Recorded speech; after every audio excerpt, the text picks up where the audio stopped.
ونسلم على سيدنا حبيبنا وشفيعنا مولانا وملجأنا ومأوانا محمد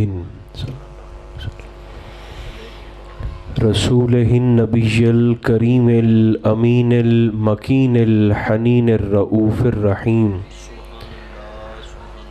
وعلى آله الطيبين الطاهرين وعلى صحبه أجمعين أما بعد فأعوذ بالله من الشيطان الرجيم بسم الله الرحمن الرحيم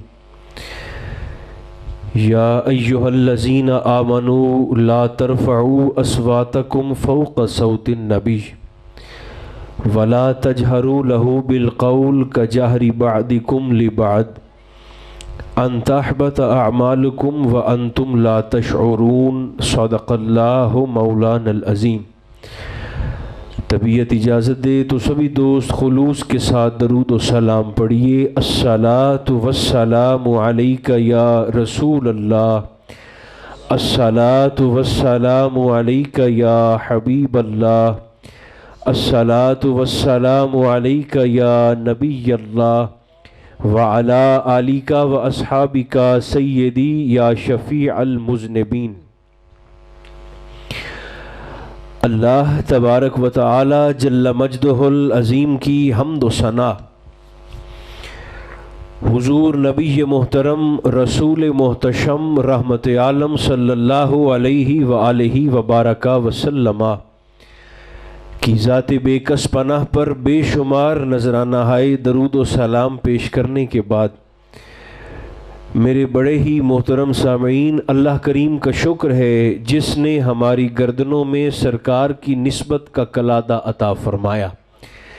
صاحب خانہ نے خوبصورت محفل شریف حضور علیہ السلام کے ذکر خیر کی آقا کی توجہات حاصل کرنے کے لیے سجائی۔ رب ذوالجلال اس حاضری کو ہم سب کے احوال کی اصلاح کا کامل وسیلہ بنائے۔ جو دوست رات کے اس پہر یہاں پر حاضر ہیں، رب ذوالجلال سب کو اپنے کرم اور اپنے فضل کی وسعت کے مطابق اجر عطا فرمائے۔ کچھ باتیں میں آپ کی خدمت میں جلدی سے عرض کر کے بات کو انشاءاللہ العزیز پھر سمیٹتا ہوں۔ یاد رکھیں کہ سادہ سی بات یہ ہے، پورے کا پورا دین حضور علیہ السلام کی ذات کے گرد ایسے گھومتا ہے جیسے حاجی کعبے کا طواف کرتا ہے۔ اسلام کی مرکزی حیثیت وہ جناب رسالت میں آپ کو حاصل ہے۔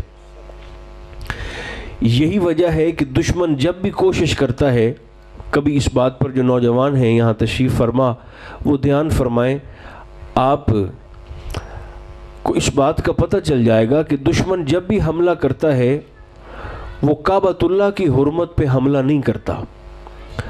دشمن جب بھی حملہ آور ہوتا ہے وہ قرآن مقدس کی صداقت اور حقانیت پہ حملہ نہیں کرتا۔ ایک عجیب بات یہ ہے کہ اسلام دشمن عناصر نے جب بھی کسی شے کو نشانہ بنایا ہے تو وہ عظمت مصطفیٰ ہے، اور اس کی وجہ بڑی سادہ ہے۔ وجہ یہ ہے کہ دشمن کو اس بات کا پتہ چل چکا ہے کہ حضور علیہ السلام وہ شخصیت ہیں کہ جن کا پیار مسلمانوں کے دلوں میں اور ان کی رگوں میں خون کی طرح دوڑتا ہے، تو وہ اس کو کمزور کرنے کی کوشش کرتے ہیں، جس کی مختلف مواقع پر ہم ان کی طرف سے کی گئی خباستوں کی کچھ مثالیں دیکھتے بھی ہیں۔ مگر یاد رکھیں ایک مومن کے ایمان کا تقاضا یہ ہے کہ وہ سرکار دو عالم علیہ السلام کا صرف اپنی زبان سے نہیں بلکہ اپنے دل سے، قلب و باطن سے سرکار دو عالم علیہ السلام کا ویسے ادب کرے جیسے اللہ ہم سے کروانا چاہتا ہے۔ دو باتیں میں نے آپ کو سنانی ہے، جلدی سے آپ قبول فرما لیں۔ پہلے تو آیت پاک کا ترجمہ ذرا سنیں نا۔ اللہ نے مومنوں سے مخاطب ہو کر فرمایا، یہ قرآن کا اسلوب ہے، اللہ کا انداز تخاطب ہے۔ کبھی کبھی اللہ کریم کچھ احکامات یا ایھا الناس کہہ کر دیتا ہے، جو سارے لوگوں کے لیے ہوتے ہیں، جس میں مسلمان بھی، ہندو بھی، سکھ بھی، عیسائی بھی، یہودی بھی، مرد بھی، عورت بھی، بچے بھی، بڑے بھی، یا ایھا الناس کہہ کر، اے لوگوں. کچھ حکم ہوتے ہیں جو یا ایھا الناس کہہ کر دیے جاتے ہیں. کچھ احکام ایسے ہوتے ہیں کہ جنہیں اللہ یا ایھا الکافرون کہہ کر دیتا ہے، اور کچھ خاص احکامات وہ ہوتے ہیں کہ جنہیں اللہ کریم یا ایھا الذین آمنو کہہ کر صرف ایمان والوں کو عطا کرتا ہے، مومنوں کو. آپ کوشش کریں کہ آپ کی توجہ تھوڑی سی وہ میری جانب ہو ہی جائے. اب تو یا ایھا الذین آمنو، اے ایمان والو، لا ترفعوا اصواتکم فوق صوت النبی. دیکھیں نا، آواز کا وزن نہیں ہوتا. ریڈیو پر یا ٹیلی ویژن پر آواز چل رہی ہو تو اسے تو بندہ اونچا، آہستہ، ہلکا، تیز کر سکتا ہے، لیکن اب جو انسان بولتا ہے تو اس کے والیوم کو پتہ کیسے چلے، یا اس کے صوتی وزن کا پتہ کیسے چلے. یہ اتنی عظیم اور نازک بارگاہ ہے کہ حضور علیہ السلام نے یہاں ہمارے آواز کے بلندی پر بھی پابندی لگائی. دو باتیں اللہ نے فرمائی ہیں. بسم اللہ. اللہ فرماتا ہے لا ترفعوا اصواتکم فوق صوت النبی، اے ایمان والو تمہاری آواز میرے نبی کی آواز سے بلند نہ ہو. ایک پابندی تو یہ ہے. دوسری پابندی یہ ہے وَلَا تَجْهَرُوا لَهُ بِالْقَوْلِ كَجَهْرِ بَعْضِكُمْ لِبَعْضٍ. دوسری پابندی مومنوں پر، ایمان والوں پر یہ ہے کہ جیسے آپس میں ایک دوسرے کو بے تکلف ہو کر پکارتے ہو نا، فرمایا میرے رسول کو اس قدر بے تکلف ہو کر نہیں پکارنا. ادب ملحوظ خاطر رہے. نہ تو تمہاری آواز میرے آقا کی آواز سے بلند ہو، اور نہ تم نے بے تکلف ہو کر میرے نبی کو، میرے رسول کو ایسے بلانا ہے جیسے آپس میں ایک دوسرے کو بلاتے ہو. اور اگر تم نے ایسا کیا تو پھر سزائیں بھی دو ہیں. فرمایا ایک سزا تو یہ ہے ان تحبط اعمالکم، تمہاری زندگی بھر کے اعمال برباد ہو جائیں گے. ایک ہوتا ہے ضبط، یہ بھی تھوڑی سی بات سمجھ لیں، اور ایک ہوتا ہے حبط. دونوں سزائیں ہیں مگر دونوں میں فرق یہ ہے، ضبط میں اور حبط میں فرق ہے.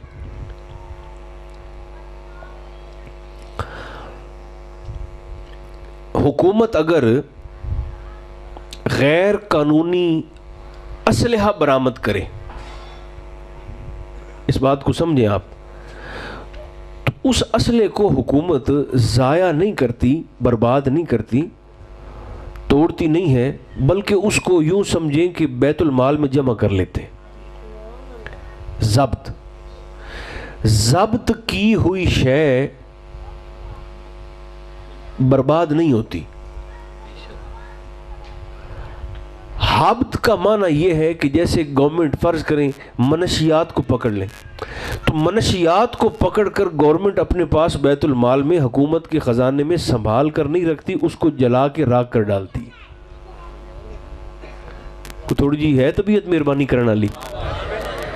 شراب کی بوتلیں پکڑ لینا حکومت، کسی سے چرس پکڑ لے یا افیون پکڑ لے یا کوئی بھی نشہ آور شے یا شراب پکڑ لے، تو اسلحے کو تو وہ اپنے پاس رکھ لیتے ہیں، مگر شراب کی بوتلوں کو یا منشیات کو یا اس جیسی اور چیزیں جو سمجھ میں آتی ہیں، ان کو حکومت اپنے پاس پھر سنبھال کر نہیں رکھتی. ان کو یا بلڈوز کر دیتی ہے، بلڈوزر چلا کر، یا ان کو جلا کے راکھ کر ڈالتی ہے. اسے عربی زبان میں کہتے ہیں حبط کرنا.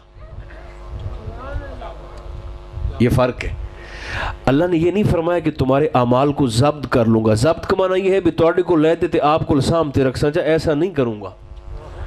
فرمایا ان تحبط اعمالکم، جو میرے نبی کا بے ادب ہوگا نا، اس کی سزا یہ ہے کہ اس کی نیکیوں کو تو ویسے ہی میں اٹھا کر جہنم کے جلتے شعلوں کے سپرد کر دوں گا، سنبھال کر نہیں رکھوں گا، اس کا برباد کر دوں گا. اور پھر دوسری اور اس سے بھی بڑی اور سخت سزا یہ ہے وانتم لا تشعرون، اور تمہیں شعور ہی نہیں آنا، تمہیں پتہ ہی نہیں چلنا کہ تمہاری تو ساری عمر کی کمائی لٹ گئی، تمہیں احساس ہی نہیں ہونا کہ تم تو برباد ہو چکے ہو. یاد رکھیں، اگر یہ جملہ یاد رہ جائے تو بڑی اچھی بات ہے. گستاخی رسول کی سب سے بڑی سزا یہ ہے اللہ اس کے شعور کو سلب فرما لیتا ہے، اس کی عقل پہ پردہ پڑ جاتا ہے، دماغ اس کا معاف ہو جاتا ہے، اس کو ایک تو غلطی کرتا ہے، پھر اوپر سے اس کو احساس تک نہیں ہوتا کہ میں نے غلطی کی ہے، ایک تو ہوتا رسول کا بے ادب ہے، پھر اللہ اس کو یہ شعور نہیں آنے دیتا کہ مجھ سے بے ادبی ہوئی، اور شعور نہ آنے دینے کی حکمت یہ ہے کہ اللہ نہیں چاہتا کہ میں اس کو توبہ کی توفیق بھی دوں، توبہ کی توفیق بھی نہیں ملتی اس کو جو جان بوجھ کر سرکار دو عالم علیہ السلام کی اہانت کرتا ہے۔ ایسی حضور علیہ السلام کی صحابہ اور آپ کی اہل بیت اور آپ کے خانوادے کی بے شمار امثلیں حضور کے ادب پر، ایک دو جلدی سے قبول فرما لیں۔ حضرت عثمان غنی رضی اللہ تعالیٰ عنہ مصطفیٰ کریم علیہ السلام کے دوہرے داماد ہیں، یعنی سرکار کی دو شہزادیاں جناب عثمان غنی کے نکاح میں ہیں، یہ تو دو تھی نا۔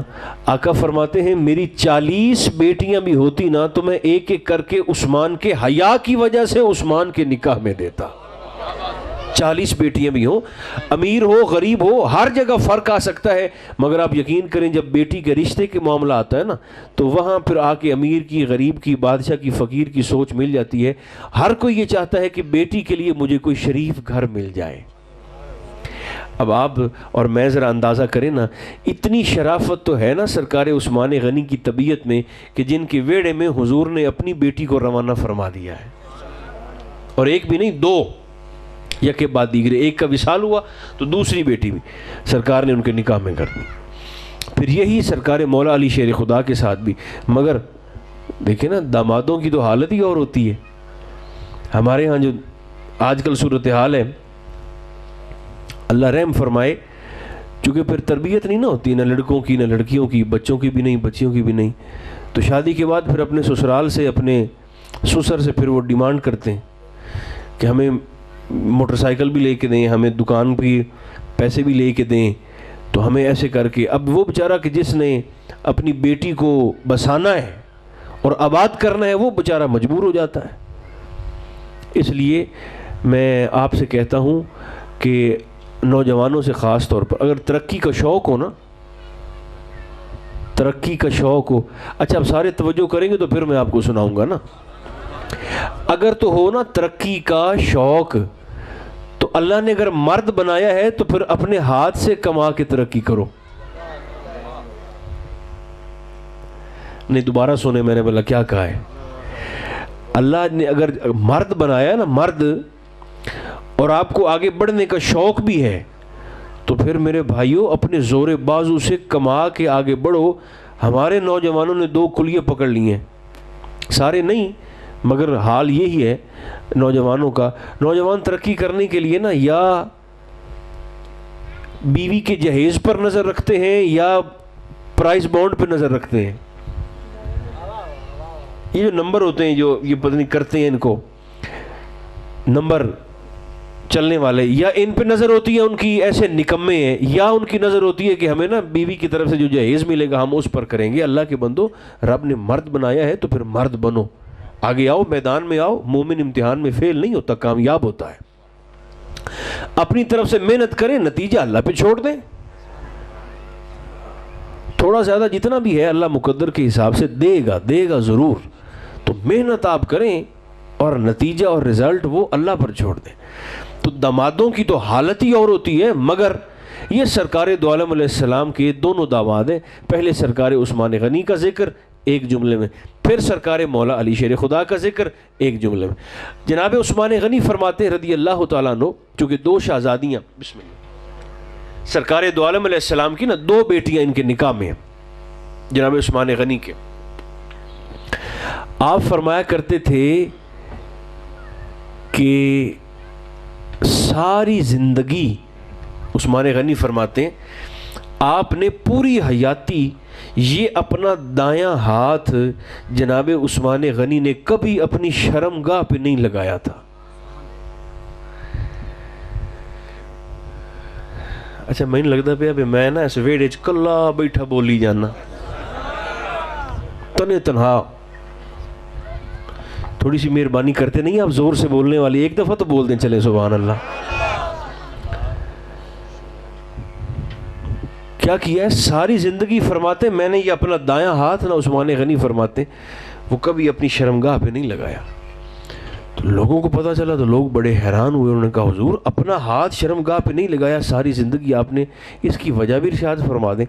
فرمایا وجہ یہ ہے کہ جب سے یہ ہاتھ میں نے مصطفیٰ کے ہاتھ میں دیا ہے نا اور سرکار کا میں بیعت ہوا ہوں, تو فرمایا تب سے لے کر نا مجھے اس لمحے کے بعد سے پھر مجھے شرم آتی ہے کہ جب یہ ہاتھ میں نے حضور کو دے دیا تو پھر یہ ہاتھ میں اپنی شرمگاہ پہ کیسے لگاؤں. میں کہا کرتا ہوں ایسے دیواروں پر نعرے لکھنے سے نا, دیواریں ایسے کالی کرنے سے کوئی صحابہ کا نوکر نہیں بنتا. ادب بھی صحابہ جیسا چاہیے, حیا بھی حضور کے صحابہ جیسا چاہیے. یہ تو سرکار کے ایک داماد ہیں, حضور کے دوسرے داماد محترم کا قصہ بھی سن لیں. سرکار مولا علی شیر خدا فرماتے ہیں کہ میں نے ساری زندگی اپنی نظر سے, اپنی آنکھوں سے اپنی شرمگاہ کو نہیں دیکھا. یہ کتنی بڑی بات ہے. اپنی نظر میں نے کبھی اپنی زندگی بھر شرمگاہ پہ نہیں ڈالی. حضور وہ کیوں؟ فرمایا کیسے پیار گوارا ہی نہیں کرتا جن آنکھوں سے حضور کا رخ پاک دیکھتا ہوں. فرمایا پھر علی کو حیا آتا ہے کہ ان آنکھوں کو پھر علی اپنی شرمگاہ پہ کیسے ڈال لے. یہ حضور کے دو داماد ہیں. پھر سرکار کے جو دو سسر ہیں نا, جناب ابو بکر اور سرکار فاروق اعظم, چونکہ دیکھیں سرکار کے 4 خلفائے راشدین ہیں معروف, ویسے تو 5 ہیں خلفائے راشدین اہل سنت کے 5 ہیں. امام حسن بھی خلفائے راشدین میں شامل ہیں. اس پر مہربانی کر کے زور سے بول دیں سبحان اللہ. امام حسن سرکار مولا علی شیر خدا کی پگ کے سائیں, وہ بھی خلفائے راشدین المہدیین میں شامل ہیں, مگر معروف 4 ہیں. شیخین ابو بکر اور عمر, اور پھر 2 عثمان اور علی. ان دونوں میں سے, ان 4 میں سے 2 ٹھنڈی طبیعت کے تھے اور 2 بڑے جلال والے تھے. مگر وہ جو ٹھنڈی طبیعت کے تھے نا, وہ بھی حضور علیہ السلام کے ادب پر اور سرکار کی ذات پر کوئی بات گوارا نہیں فرماتے تھے.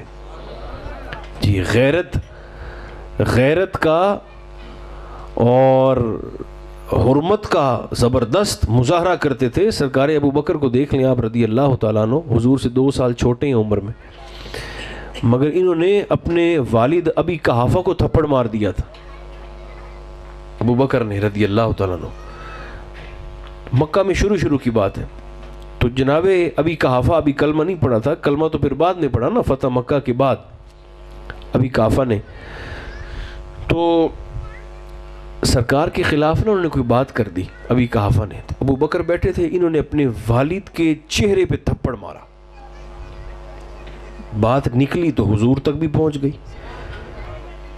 اور سرکار نے ابو بکر کو بلا لیا. حضور نے فرمایا ابو بکر یہ میں نے سنا ہے کہ آپ نے اپنے والد کو چچا, حضور ان کو چاچا جی کہا کرتے تھے ابی قحافہ کو, آپ نے چاچا جی کو تھپڑ مار دیا ہے.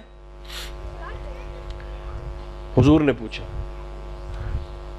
تو سرکار نے فرمایا مکہ کے لوگ باتیں کر رہے ہیں آپس میں کہ دیکھیں جی آپ ایسا دین لے کے آئے ہیں کہ جس میں باپ کا حیا ہی کوئی نہیں. آپ کا اتنا قریبی ساتھی, بچپن کا آپ کا دوست اور رفیق ابو بکر, اس نے اپنے باپ کے چہرے پہ تھپڑ مار دیا, یہ تو نے کیا کیا ہے؟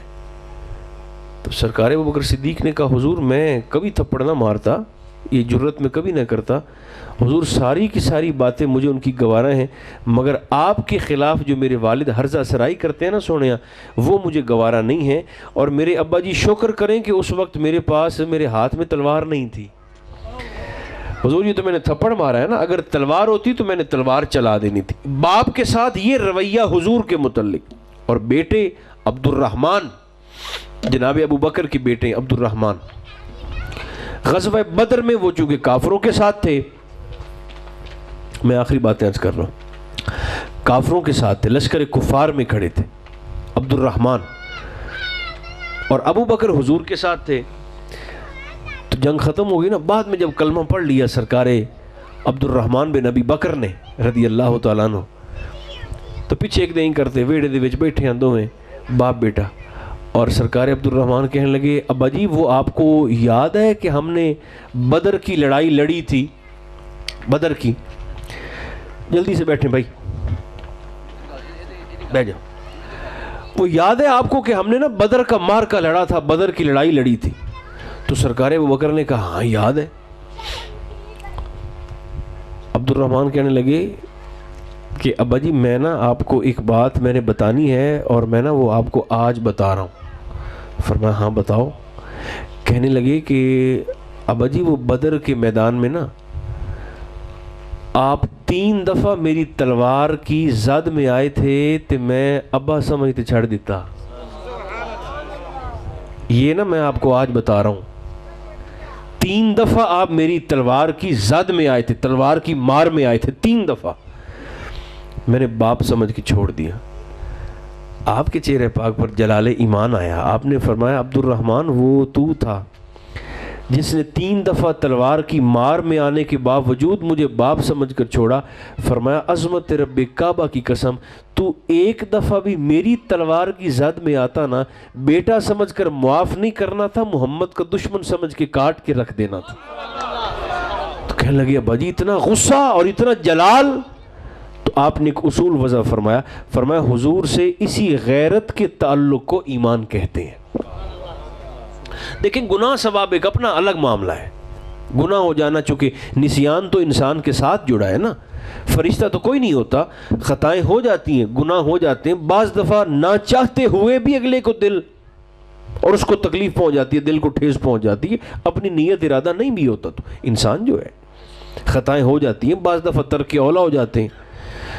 تو گناہ تو بھائیو نسیان تو ہو جاتا ہے, مگر بندے کو حضور سے غیرت مند تعلق رکھنا چاہیے. پیر جماعت علی شاہ صاحب تھے نا رحمۃ اللہ تعالی علیہ, آخری بات, پیر جماعت علی شاہ صاحب علی پور شیو والے, آپ فرماتے ہیں کہ ایک ہندو پنڈت وہ کھڑا تھا اور مجمع میں تقریر کر رہا تھا, سامنے بھی ہندو تھے, وہ خود بھی ہندو تھا. تو اس بدبخت نے نا نبی پاک علیہ السلام کے متعلق کچھ کمزور جملے کہے سرکار کے حوالے سے. اس ہندو پنڈت نے کچھ کمزور باتیں کہیں.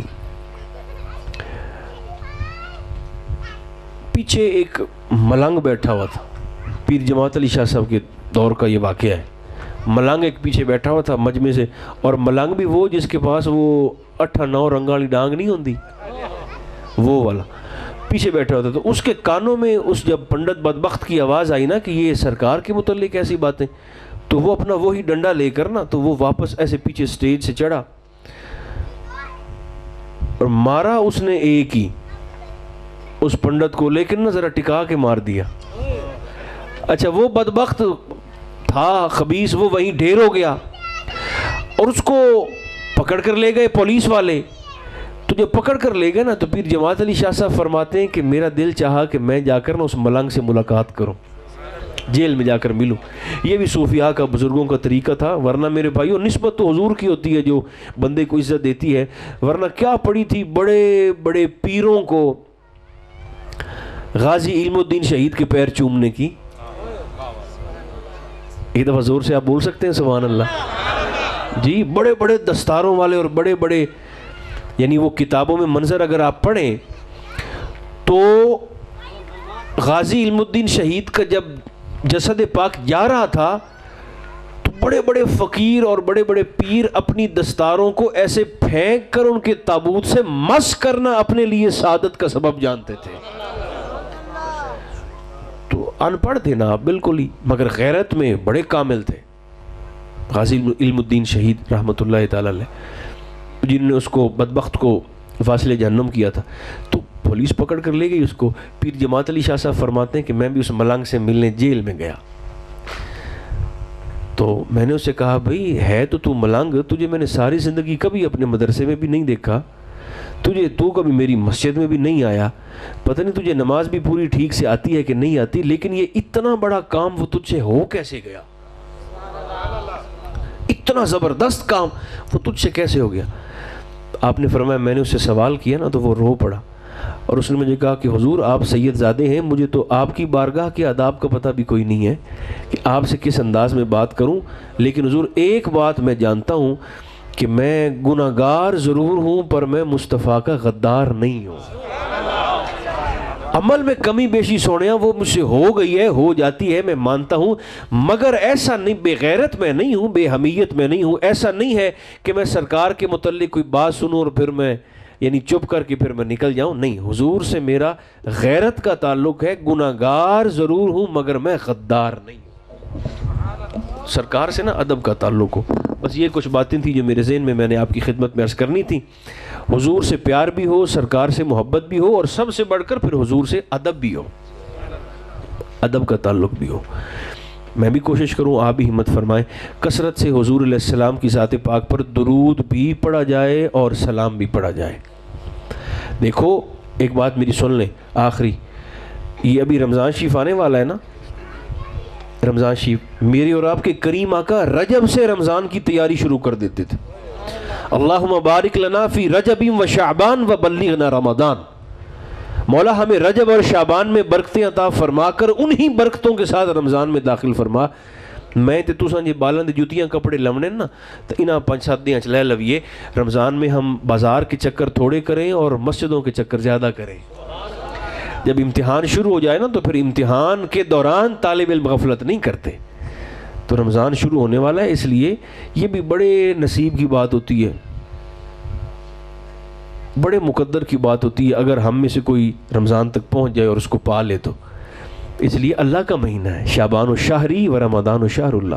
حضور فرماتے ہیں شعبان میرا مہینہ ہے, رمضان اللہ کریم کا مہینہ ہے, جس کا معنی ہے جلا دینے والا. رمضان کا معنی ہے جلا دینے والا, چونکہ رمضان روزے کی برکت سے گناہوں کو جلا دیتا ہے. جو آپ میں یہ بابا جی تشریف فرمائے جو بزرگ ہیں, یہ تقریر تے محفل دے ماحول تو ہٹ تے میں تو اگر ایک گل پوچھنا چاہنا آپ دے علم آستے بزرگوں سے. تقریر ختم ہو گئی, آپ سے پوچھ رہا ہوں صرف اپنے علم کے لیے. مجھے یہ بتائیں کہ جتنی عمر آپ نے گزار لی ہے اپنی پوری زندگی میں, کبھی آپ نے, بزرگوں سے پوچھتا ہوں, کبھی آپ نے یہ سنا ہے کہ فلاں شخص نے روزہ رکھا تھا اور روزہ رکھنے کی وجہ سے وہ مر گیا؟ بولیں بتائیں, کبھی آپ نے سنا ہے ایسا؟ دیکھا تو کیا ہو, کبھی سنا ہو آپ نے کہ فلاں شخص نے جی روزہ رکھا تھا تو روزہ رکھنے کی وجہ سے وہ مر گیا تھا؟ کبھی سنا ہے آپ نے؟ نہیں نا, موت پمدی روزہ رکھن نال, بولے جی نہیں نہ ہوتا.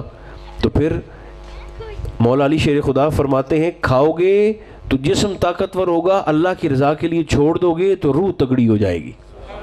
یہ روزے کی تاثیر ہے. تو ہم میں سے تو پتہ نہیں کتنے پہنچتے بھی ہیں کہ رمضان شریف تک نہیں پہنچتے. اس لیے رمضان کا انتظار نہ کریں, ابھی سے تیاری میں بھی اور آپ بھی شروع کریں. اور کچھ نہ بھی ہو تو چلیں فرائض کی پابندی ہو جائے اور کثرت کے ساتھ حضور کی ذات پاک پر درود و سلام ہو جائے. پھر مزہ ہے زندگی کا. ویسے بھی زمین پر زندہ رہنا کمال نہیں ہے, لوگوں کے دلوں میں زندہ رہنا کمال ہے. اللہ ہمیں توفیق عطا فرمائے. صلی اللہ تعالی علی خیر خلقہ محمد و آلہ و اصحابہ اجمعین برحمتک یا ارحم الراحمین.